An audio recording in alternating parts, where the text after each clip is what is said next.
Download this code from codegive.com, link in the description below. Examining request URIs with urllib3, a deep dive. urllib3 is a powerful and versatile HTTP client library for Python. Understanding how it constructs and sends request URIs is crucial for debugging, optimization, and security. This tutorial will delve into the nuances of request URI creation in urllib3, exploring various scenarios with detailed explanations and code examples. What is a request URI? The request URI, or Uniform Resource Identifier, is a string that identifies a resource on a server that the client wants to access. It is a key component of an HTTP request, telling the server what the client is asking for. In its simplest form, it can be just a path, example/index.html, but it can also include query parameters, fragments, and even the full URL. It's what the client sends to the server to fetch data, submit information, or trigger server-side actions. Why understand request URI creation? Debugging when requests fail or return unexpected results. Examining the request URI can pinpoint issues like incorrect pathing, wrong query parameters, or URL encoding problems. Optimization crafting efficient URIs with appropriate query parameters and avoiding unnecessary components can improve performance. Security understanding how URIs are constructed helps identify and mitigate potential vulnerabilities like URL injection or parameter tampering. API interaction working with RESTful APIs often involves building complex URIs with specific formats and parameter encodings. Knowing how urllib3 handles these scenarios is essential for successful communication. urllib3's role in request URI construction.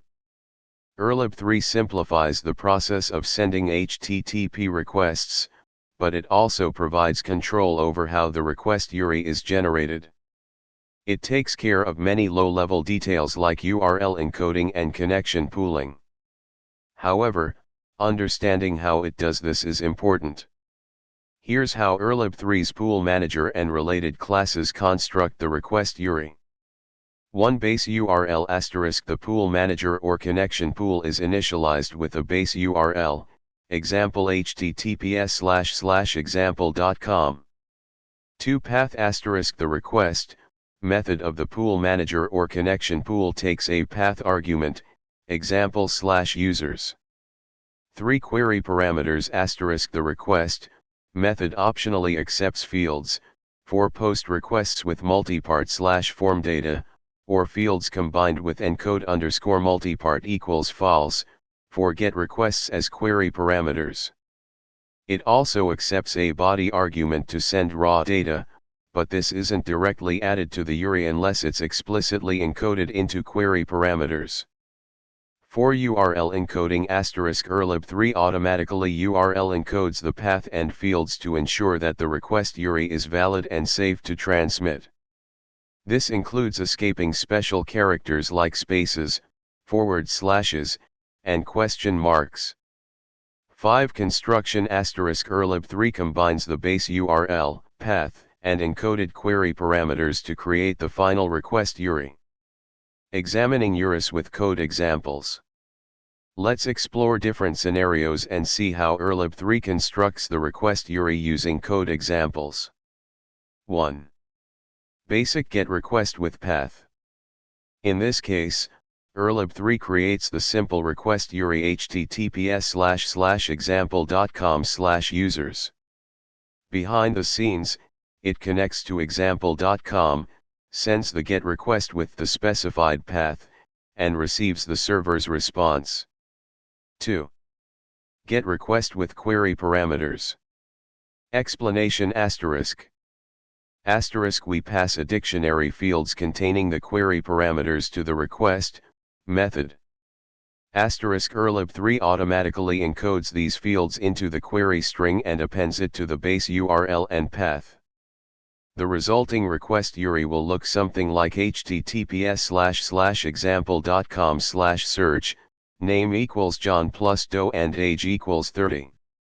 The spaces have been replaced with plus because it is the default encoder. *urllparse from urllib3 is used to break down the URL. *parse_qs converts the query string to a dictionary of keys with lists of values. *resp request_URL is a very useful attribute to read. 3.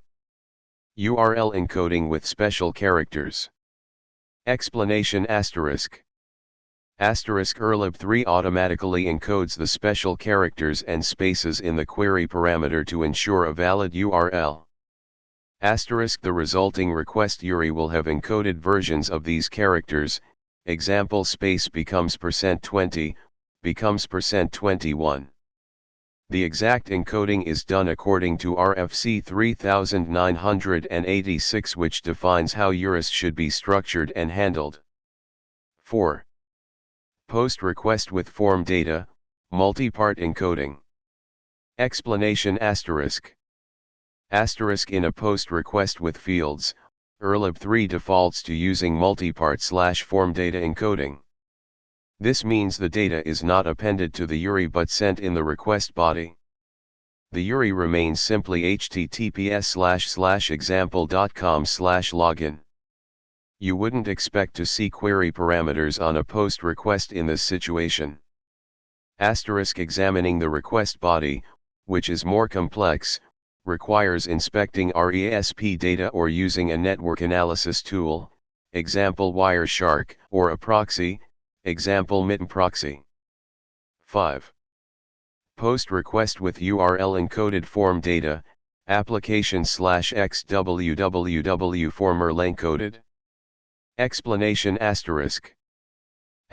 to send data as application/xwww form url-encoded, we need to manually URL encode the data using urllib.parse.url-encode. Encode the resulting string into bytes using .encode, UTF-8. Pass the encoded data as the body argument to request. Set the content type header to application/xwww form url-encoded. Again, the request URI itself remains clean, example https://example.com/login. The data is sent in the body of the post request. 6. Building complex URLs manually. Sometimes you need full control over URL creation. You can construct the full URL string before passing it to request. Explanation we build the full _URL string by concatenating the base URL with the query parameters, encoded using urllib.parse.url-encode. We pass this full _URL as the first argument to request. urllib3 sends a request to exactly this URL. This gives you total control, but also puts the responsibility of correct URL encoding on you. 7. Redirects. urllib3, by default, follows redirects. This can be a problem in some cases, for example, when you want to examine the URI of the redirect response instead of the final location. Explanation hpbin.org/redirect/1 returns a 302 status code, indicating a redirect. The location header contains the URL to redirect to. When redirect equals false, urllib3 does not follow the redirect. You receive the 302 response, and you can inspect the location header to see the redirect URI. If redirect equals true, the default, urllib3 follows the redirect automatically, and RESP request_URL will contain the final URL after the redirect. 8. Using prepare_request, and urlopen, for fine-grained control, advanced. For the most flexibility, you can use urllib3.request.request and urlopen, from the connection pool directly.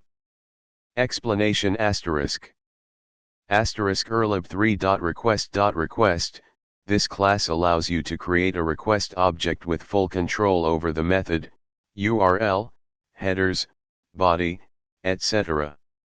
*_prepare_request.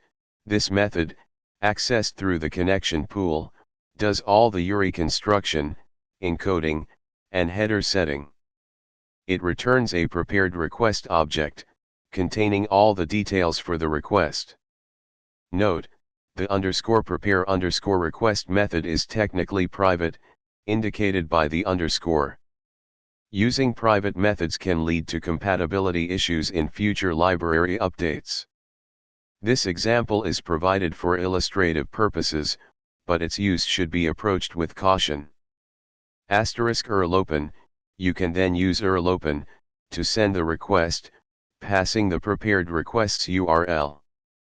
This approach gives you maximum control, but also requires more manual handling. Tips for debugging request URIs. *print resp request_URL*. This is the easiest way to see the final request URI that urllib3 sent to the server. Use a proxy. Tools like Mitten Proxy or Fiddler act as intermediaries between your code and the server. They allow you to inspect the full HTTP traffic, including the request URI, headers, and body. *log the URI. Use Python's logging module to log the request URI for auditing and debugging purposes. *test different scenarios. Systematically test different parameter combinations, special characters, and encoding options to understand how urllib3 handles them.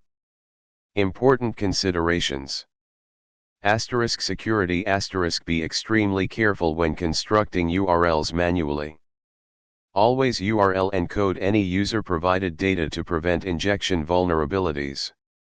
Avoid constructing URLs from untrusted sources directly. Character encoding. Ensure that your character encoding is consistent throughout the process. UTF-8 is generally the recommended encoding for URIs and request bodies. RFC 3986 Familiarize yourself with RFC 3986, the standard that defines the syntax and semantics of URIs. Server-side expectations. Understand how the server you're interacting with expects URIs and parameters to be formatted. Consult the API documentation or server logs for details. Conclusion. Understanding how urllib3 constructs request URIs is essential for effective debugging, optimization, and security. By using RESP request_URL, experimenting with different scenarios, and applying the techniques described in this tutorial, you can gain a solid understanding of this important aspect of HTTP communication. Remember to always sanitize user inputs to prevent URL injection vulnerabilities. Also keep in mind that while you can control every aspect of URL construction, using urllib3's built-in features is often simpler and safer.